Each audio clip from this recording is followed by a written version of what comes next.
जय माता दी दोस्तों, स्वागत है आपका हमारे YouTube चैनल पर। आज मैं सुनाऊंगी आपको वट सावित्री व्रत की कथा। तो चलिए करते हैं आज की वीडियो शुरू। शुक्रवार को सुहागिन महिलाएं वट सावित्री व्रत रखेंगी और विधि विधान से बरगद के पेड़ की पूजा करेगी। इस दिन सुहागिन महिलाएं अपने पति की लंबी आयु के लिए व्रत रखती हैं। ये व्रत सावित्री को समर्पित किया जाता है। मान्यता है कि ज्येष्ठ माह के कृष्ण पक्ष की अमावस्या तिथि को ही सावित्री ने अपने पति सत्यवान के प्राण यमराज से बचाए थे। तभी से इस दिन वट सावित्री व्रत रखा जाता है। इस दिन व्रत करने से अखंड सौभाग्य की प्राप्ति होती है। विधि विधान से पूजा अर्चना के अलावा इस दिन वट सावित्री व्रत कथा भी पढ़नी या सुननी चाहिए।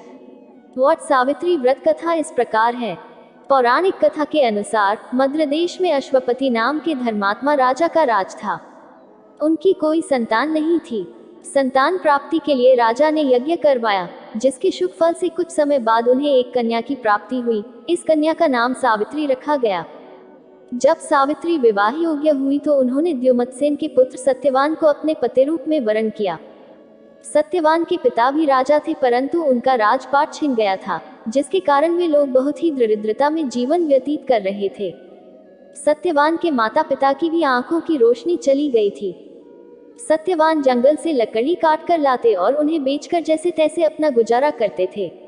जब सावित्री और सत्यवान के विवाह की बात चली तब नारद मुनि ने सावित्री के पिता राजा अश्वपति को बताया कि सत्यवान अल्पायु हैं और विवाह के 1 वर्ष पश्चात ही उनकी मृत्यु हो जाएगी। जिसके बाद सावित्री के पिता ने उन्हें समझाने के बहुत प्रयास किए, परंतु सावित्री यह सब जानने के बाद भी अपने निर्णय पर अड़ी रही। अंततः सावित्री और सत्यवान का विवाह हो गया। इसके बाद सावित्री सास ससुर और पति की सेवा में लग गई। समय बीतता गया और वह दिन भी आ गया जो नारद मुनि ने सत्यवान की मृत्यु के लिए बताया था। उसी दिन सावित्री भी सत्यवान के साथ वन को गई। वन में सत्यवान लकड़ी काटने के लिए जैसे ही पेड़ पर चढ़ने लगा कि उसके सिर में असहनीय पीड़ा होने लगी। कुछ वह सावित्री की गोद में सिर रखकर लेट गया। कुछ ही समय में उनके समक्ष अनेक दूतों के साथ स्वयं यमराज खड़े हुए थे। यमराज सत्यवान की आत्मा को लेकर दक्षिण दिशा की ओर चलने लगे। पतिव्रता सावित्री भी उनके पीछे चलने लगी।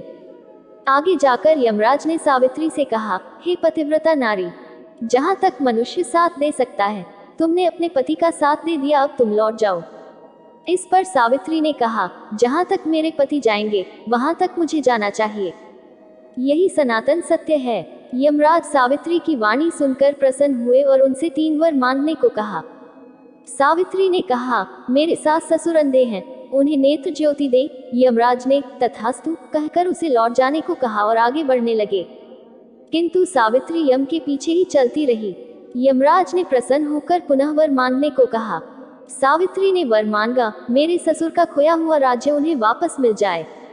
इसके बाद सावित्री ने यमदेव से वर मांगा, मैं सत्यवान के 100 पुत्रों की मां बनना चाहती हूँ, कृपा कर आप मुझे यह वरदान दे। सावित्री की पति भक्ति से प्रसन्न हो सावित्री से तथास्तु कहा। जिसके बाद सावित्री ने कहा कि मेरे पति के प्राण तो आप लेकर जा रहे हैं, तो आपके पुत्र प्राप्ति का वरदान कैसे पूर्ण होगा। तब यमदेव ने अंतिम वरदान को देते हुए सत्यवान की जीवात्मा को पाश से मुक्त कर दिया।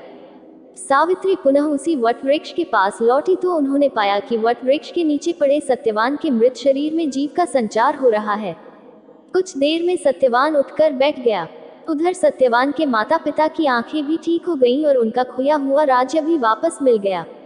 तो दोस्तों, ये थी वट सावित्री व्रत कथा। आपको ये कथा कैसी लगी हमें कमेंट करके जरूर बताएं, और अच्छी लगी हो तो इस वीडियो को लाइक करें और शेयर करना ना भूलें।